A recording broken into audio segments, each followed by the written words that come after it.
এই যুবকেরা তরুণেরা আব্বারা ইসলামের সব থেকে বড় ইবাদত হলো নামাজ। আল্লাহ নবী জানিয়ে দিলে তুমি নামাজের মধ্যে রয়েছো, ঠিক এমনই সময়েতে তোমার এলাকার একটা বাচ্চা হয়তো পুকুরে পড়ে গেছে বা কোনো বিপদে পড়েছে, কেউ তোমার কাছে চিৎকার আওয়াজ এসেছে, বাঁচাও বাঁচাও বাঁচাও।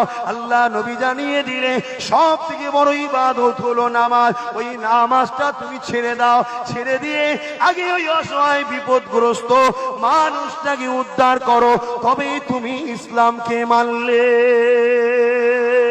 এ যুবকেরা তরুণেরা, এখন কেউ যদি বলে ওই বিপদগ্রস্ত মানুষটা যদি হিন্দু হয়, ওই বিপদগ্রস্ত মানুষ যদি খ্রিস্টান হয়, ওই বিপদগ্রস্ত মানুষটি মতুয়া হয়, ওই বিপদগ্রস্ত মানুষটি আদিবাসী দলিত হয়, তাহলে কি নামাজ ছেড়ে দিতে হবে? এ যুবকেরা তরুণেরা আব্বারা, আল্লাহ নবী এখানে মানুষের কথা বলেছে, কোন ধর্মের